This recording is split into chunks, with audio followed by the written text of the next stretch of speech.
My fiancée said send your kids to boarding school or the wedding's off, so I canceled everything and watched her world crumble.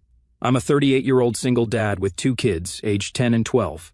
Their mom passed away a few years ago, and since then, it's been just the 3 of us. Life hasn't always been smooth, but I think we've done a good job holding things together. My kids are great.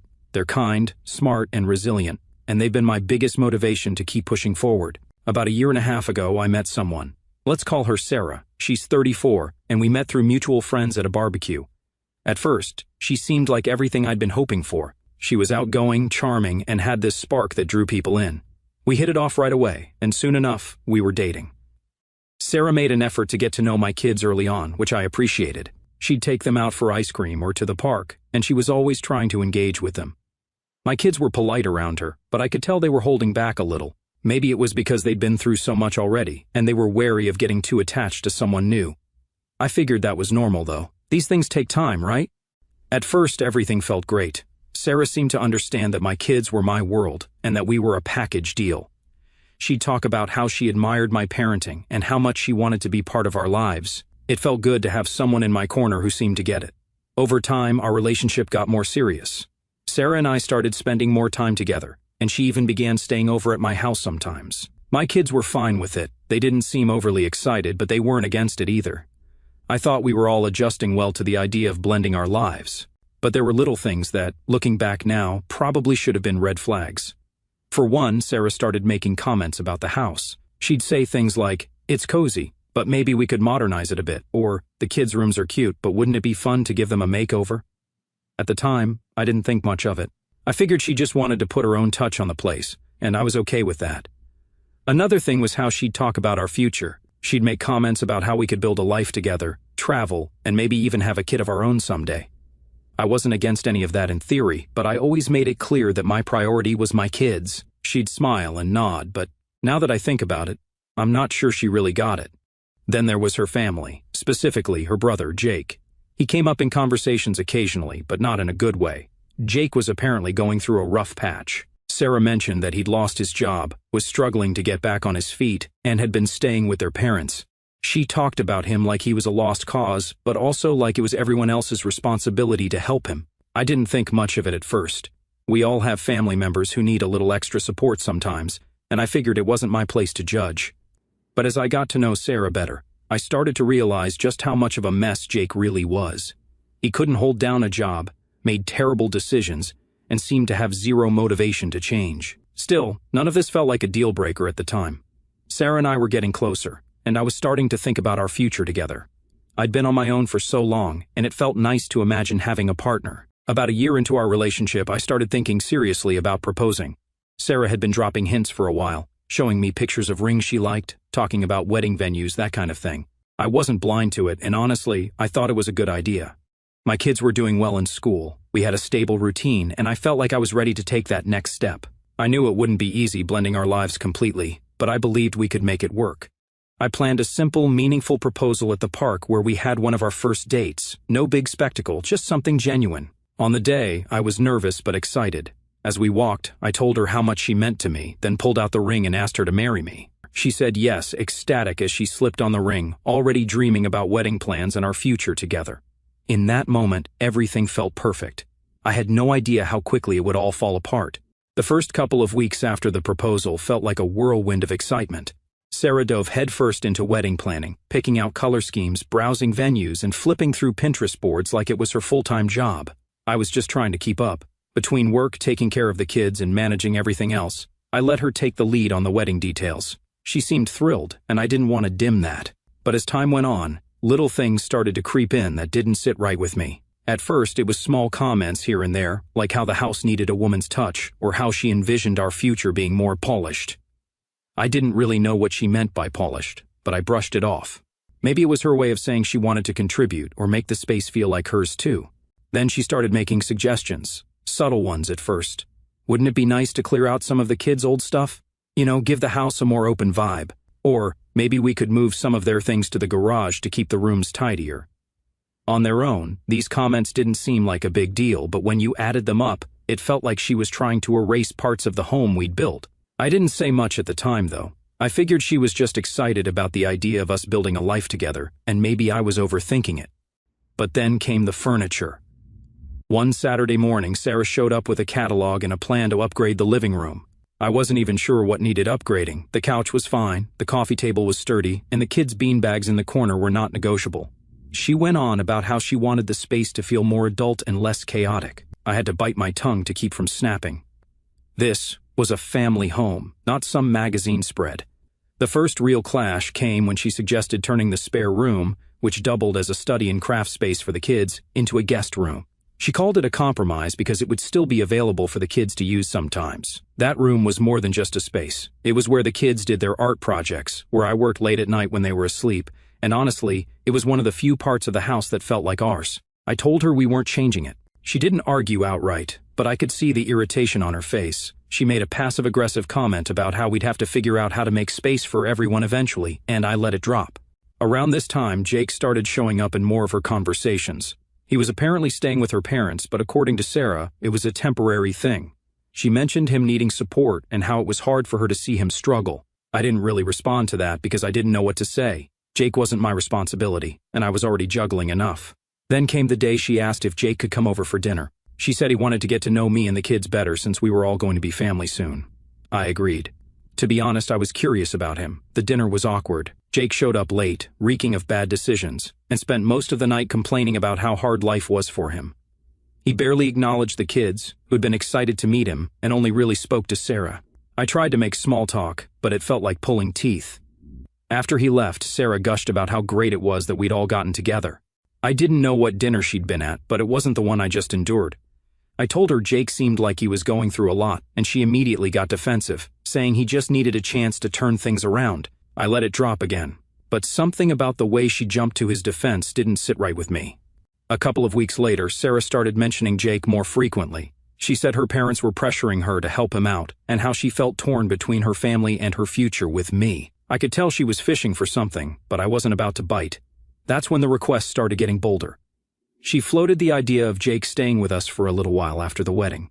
I told her I wasn't comfortable with that, but she wouldn't let it go. She said it would just be temporary and that he'd stay out of the way. I asked where he'd stay, and she casually suggested the spare room. I reminded her that it was the kids' space, and she brushed it off like it wasn't a big deal. The conversation didn't go anywhere, but it left a bad taste in my mouth. Around this time, I also noticed a change in how Sarah interacted with the kids. She started asking them questions about school and their routine, which seemed harmless at first. But then she started making these weird comments about how they'd benefit from structure or how they might enjoy a new environment one day. My son asked me what a boarding school was. I froze. I asked him where he'd heard about that, and he said Sarah mentioned it. That was a moment where the alarm bells in my head went off full blast. When I brought it up to Sarah, she laughed it off and said she was just talking about how boarding schools have great programs for kids.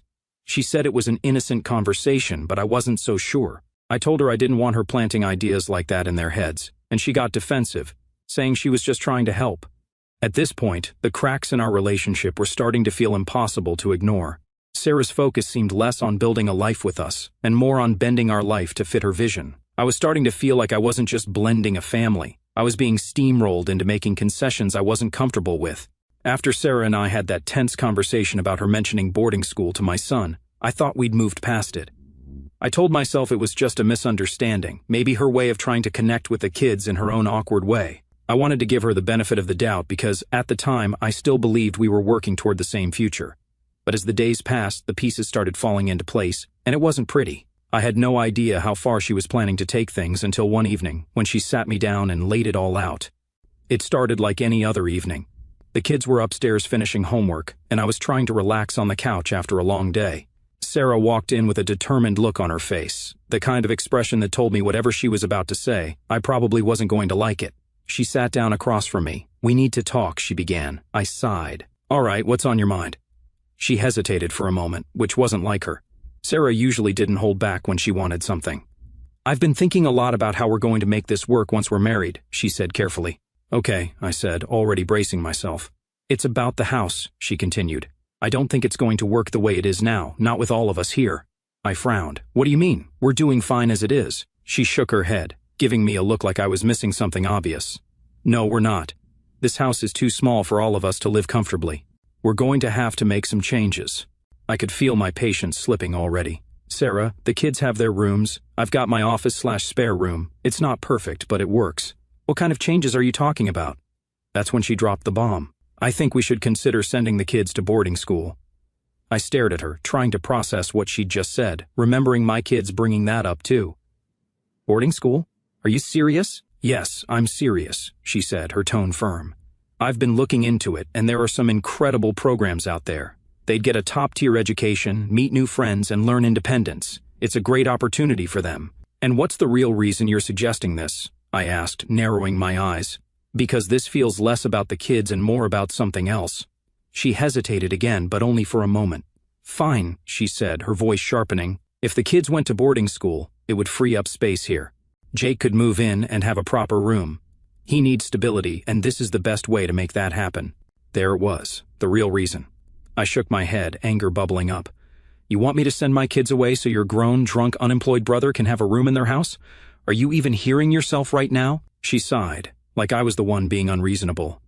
Jake's in a bad place right now. He needs help, and this would give him a fresh start. It's not just about him, it's about us building a future together. We have to think about what's best for everyone.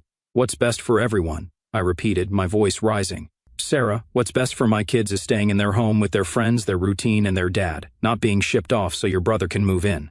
Her expression hardened. You're being so short-sighted, she snapped. You're not even willing to consider what boarding school could offer them. It's not like I'm suggesting something bad. They'd get an amazing education, and we'd have the space we need to start fresh. I don't need a fresh start, I said firmly. My kids don't need a fresh start. They need stability, something they've barely had since their mom died, and I'm not about to throw that away because Jake can't get his act together. Her face twisted in frustration.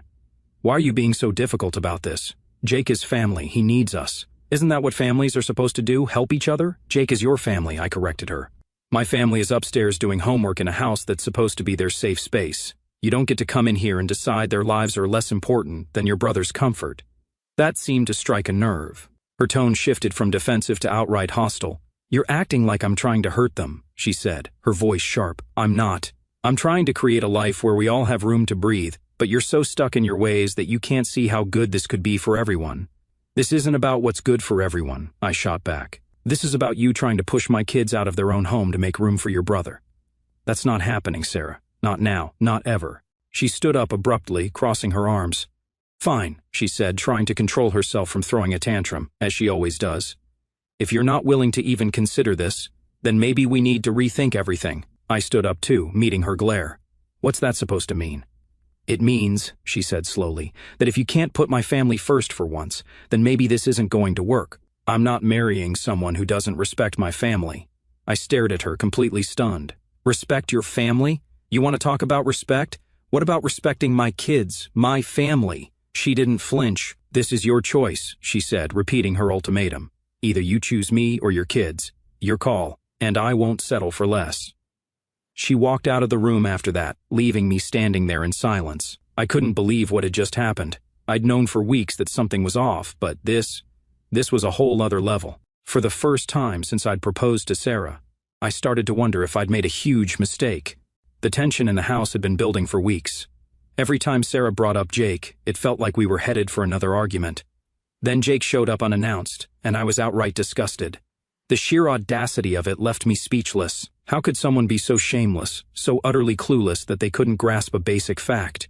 You don't just barge into someone else's life expecting a free ride. His recklessness wasn't just baffling, it was repulsive. This wasn't even the first time Jake had shown up unannounced at my place, but after everything that had happened recently, I had zero patience left for his antics.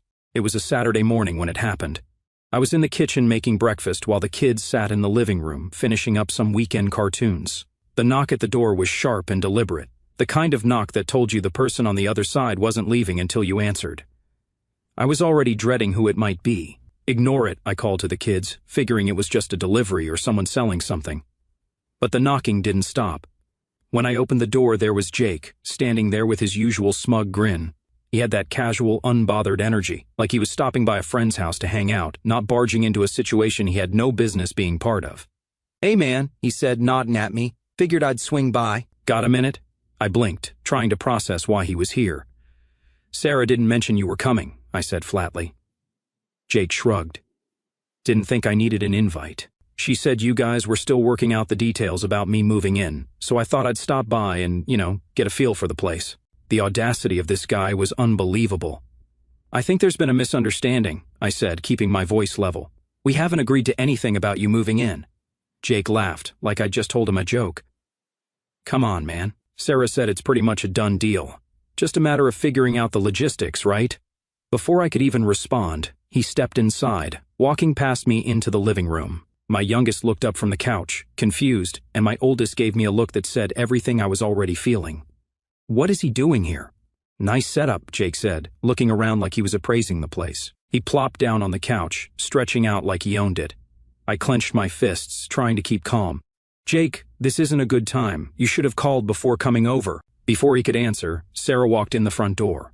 She paused for a second when she saw Jake, then broke into a wide, overly cheerful smile. Oh, Jake, I didn't expect you this early. Early, I said, turning to her. I didn't know he was coming at all. She waved her hand like it was no big deal. I must have forgotten to mention it. No harm done, right? I glanced at the kids and told them to head upstairs. Once they were out of earshot, I turned back to Sarah and Jake. What's going on? I asked, my voice tight. Jake just told me he's here to check out the house because you've been talking about him moving in. Sarah's smile faltered, but she recovered quickly. Babe, she said, stepping closer to me. I was just trying to help. Jake's in a tough spot, and I thought if he could see how we might make it work, you'd be more open to the idea. We've already talked about this, I said, my patience wearing thin. I told you I'm not comfortable with it. Jake, still sprawled out on the couch, decided to chime in. Relax, man. It's not like I'm asking for much. Just a bed and some space to breathe. You won't even notice I'm here. I turned to him, my tone cold. This isn't your decision to make, Jake. And it's not happening. Jake scoffed and stood up, saying, All right, no need to get worked up. I'll leave you two to sort it out. He grabbed his jacket and headed for the door, muttering something under his breath. As soon as he was gone, I turned to Sarah. What the hell was that? What do you mean? She snapped. Jake's my family. He needs help, and I'm trying to find a solution. You're the one making this harder than it has to be. I'm making it harder? I said, my voice rising.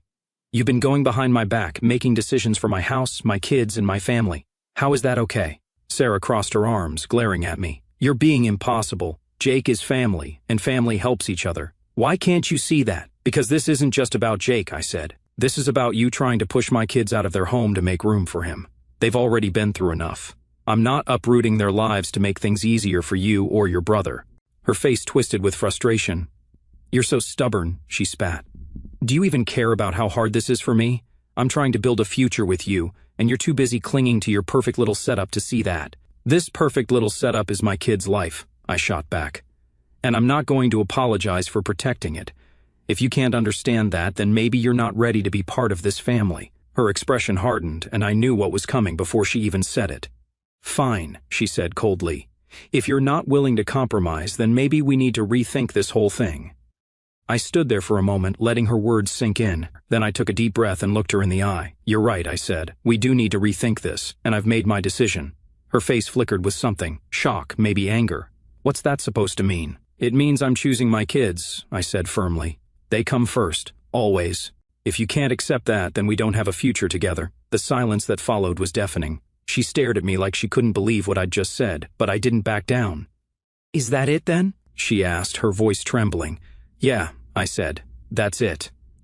And with that, I turned and walked away, leaving her standing in the living room, speechless. Walking away from Sarah that day, I felt a strange mix of emotions. There was relief, knowing I'd stood my ground and chosen my kids, but there was also a heaviness in my chest. This wasn't just the end of an argument, it was the end of everything we'd been building toward. I knew the breakup was inevitable, but it didn't make it any easier. Sarah didn't take it well. For the first day or two after I told her it was over, she didn't say much. She avoided me, barely acknowledging my presence when she came by to grab a few things she'd left at the house. I thought maybe she was processing it all. But then the storm hit. It started with the wedding. Sarah called me one evening, her tone cold and businesslike. So I assume you're canceling everything? She asked. Yes, I said, keeping my response short. There's no reason to keep the plans going. Her response was immediate. Good. Then we need to talk about the money. I frowned. What money? The deposits, she snapped. I've already put down a deposit on the caterer, and I expect you to reimburse me since you're the one canceling. It's only fair. I paused for a moment, realizing that her demands would never stop, even when we were breaking up. Sarah, I already paid for the venue deposit, which was more than what you spent on the caterer, I said. That's not the point, she said sharply. You're the one who decided to end this, so you should take responsibility for the financial fallout. I took a deep breath, trying to stay calm. I'm not reimbursing you for anything, Sarah. We both contributed to this wedding, and we both knew the risks of non-refundable deposits. You made your choices, and I made mine. This is on both of us. She didn't like that answer. So what, you're just going to leave me out of pocket for hundreds of dollars? I'm already out of pocket for thousands, I said, my voice firm. The venue, the invitations, the flowers, I covered all of that. I'm not paying for more just because you want to pass the blame. The conversation went nowhere. She kept insisting that I was being unfair while I held my ground. Eventually, she hung up on me, but the calls didn't stop. Over the next few days, she bombarded me with texts, emails, and voicemails, all demanding that I pay her back for the caterer. At one point, she even threatened to take me to small claims court if I didn't comply. It wasn't just about the money, though. Sarah wasn't content to leave things between us on a simple financial dispute. She started spreading her version of the story to mutual friends and family, painting me as the bad guy who abandoned her and refused to help her struggling brother. I got calls from people I hadn't spoken to in months, asking me what was going on and why I was being so cruel. One of her relatives, a distant cousin I'd only met once, actually had the nerve to lecture me about family values. Jake's going through a tough time, she said. You could have made a small sacrifice to help him out. It's not like you'd be homeless. I bit my tongue, not wanting to argue with someone who clearly didn't understand the full story, but it stung. No one seemed to care about my kids or how Sarah's demands would have turned their lives upside down. All they cared about was her version of events, where I was the heartless villain refusing to help. Thankfully, I had my own circle of support. My close friends and a few relatives knew the truth and backed me up without hesitation. You did the right thing, one of my friends told me. Anyone who tries to push your kids out of their home doesn't deserve to be part of your life.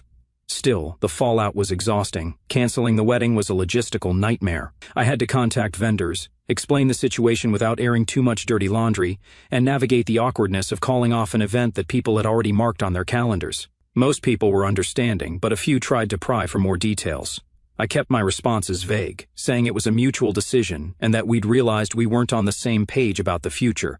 Through it all, my kids didn't know the full extent of what was happening, but they could tell something had changed. My oldest asked me one night, "Are we not having a stepmom anymore?" I smiled gently and shook my head. No, we're not. But you know what? That's okay. We're still a family, and nothing is going to change that. They seemed relieved, which only reinforced that I'd made the right decision. The thought of them being shipped off to some boarding school while Jake moved into their rooms still made my blood boil. Sarah had completely underestimated how much I valued my role as a dad, and that was her biggest mistake. The final straw came a week later when Sarah showed up unannounced to grab more of her things. She walked into the house like she still had some claim to it, her eyes scanning the place as if she were checking for signs of her absence. She didn't say much at first, just packed her stuff in silence while I stayed in the kitchen, giving her space. But as she was leaving, she stopped in the doorway and turned to me. "You know," she said, her voice icy, "you'll regret this. You had a chance to build something better, and you threw it away." I met her gaze, calm but firm. "No, Sarah, I didn't throw anything away. I protected what mattered most, my kids and their home. If you can't understand that, then this was never going to work." Her expression flickered for a moment, like she wanted to argue but couldn't find the words. Finally, she scoffed, muttered something under her breath, and walked out the door for the last time. The house feels quieter now. Honestly, this wasn't the future I'd pictured when I proposed to Sarah, but maybe that's for the best. My kids are safe, their home is still their sanctuary, and I'm free from the chaos she tried to bring into our lives. But I can't help wondering, was there something I missed early on that could have prevented all this?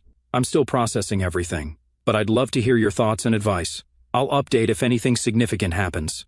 Thanks for reading, Reddit. Or final update. Hey, again.